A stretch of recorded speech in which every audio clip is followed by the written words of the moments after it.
हरे कृष्णा। प्रत्येक वर्ष कार्तिक मास के शुक्ल पक्ष में एक विशेष एकादशी आती है जिसे हम देव उठनी एकादशी या फिर प्रबोधिनी एकादशी के नाम से जानते हैं। यह वही पवित्र दिन है जब 4 मास की योग निद्रा के बाद भगवान श्री हरि बाहर आते हैं और सभी मांगलिक कार्य यज्ञ इत्यादि का आरंभ हो जाता है।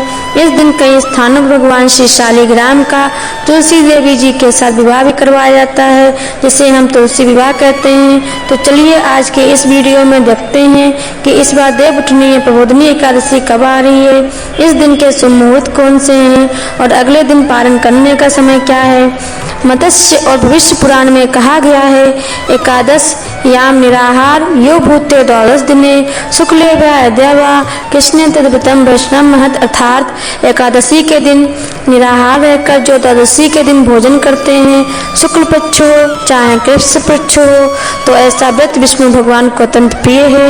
ये भगवान के प्रति हमारे प्रेम को बढ़ाने वाला है।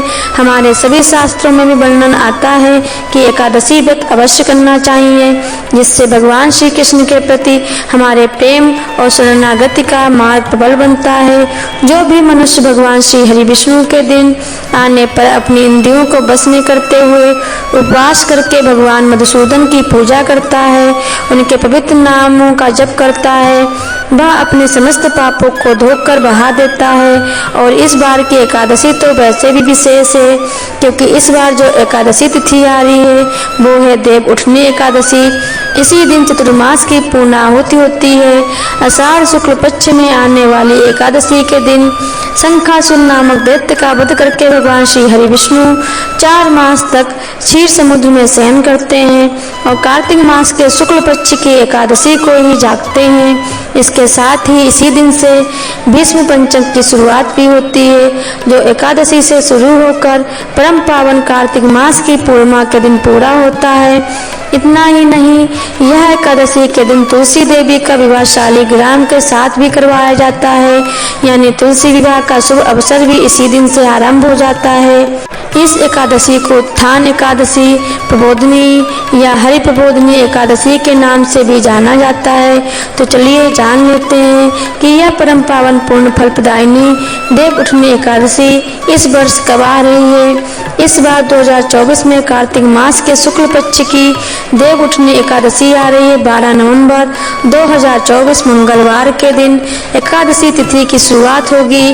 11 नवंबर सोमवार को संध्या काल 6:04 पर इस तिथि का समापन होगा। 12 नवंबर मंगलवार को संध्या काल 4:04 पर उदया तिथि के अनुसार हम देव उठनी एकादशी का पालन करेंगे। 12 नवंबर मंगलवार के दिन इस दिन ब्रह्म मुहूर्त का समय रहेगा सुबह 5:15 और सूर्योदय होगा 6:51 पर और देव उठनी एकादशी का पारण हम करेंगे 13 नवंबर बुधवार के दिन और इस दिन पारण का निर्धारित समय है 6:52 से 10:02 के बीच में। यह समय उत्तर भारत की समय सारणी अनुसार है।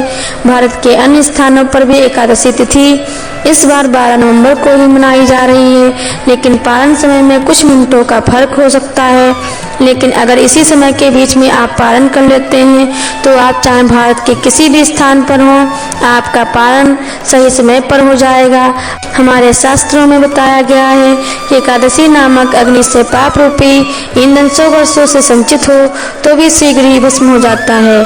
मनुष्य जब तक भगवान पद्म नाम के इस शुभ दिवस एकादशी तिथि पर उपवास पूर्वक व्रत नहीं करता है तभी तक उसके शरीर में पाप ठहरते हैं। सहस्त्र अश्वमेध और सैकड़ों राजसूय यज्ञ भी एकादशी व्रत की 16वीं कला के बराबर भी नहीं है।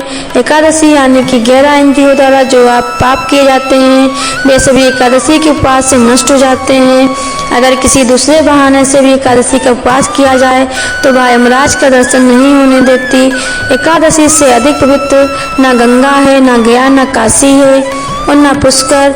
एकादशी से बढ़कर कोई भी पुण्य कार्य नहीं है। एक समय नारद मुनि के पूछने पर एकादशी का महत्व बताते हुए भगवान श्री हरि ने कहा था कि हे नारद, एकादशी व्रत देवताओं के लिए भी दुर्लभ है। ये श्री कृष्ण प्रीति का जनक है और तपस्वी कृष्ण और देवियों में प्रकृति, वर्णों में ब्राह्मण, और वैष्णव में शिव जी श्रेष्ठ हैं, उसी प्रकार सभी व्रतों में यह एकादशी व्रत श्रेष्ठ है।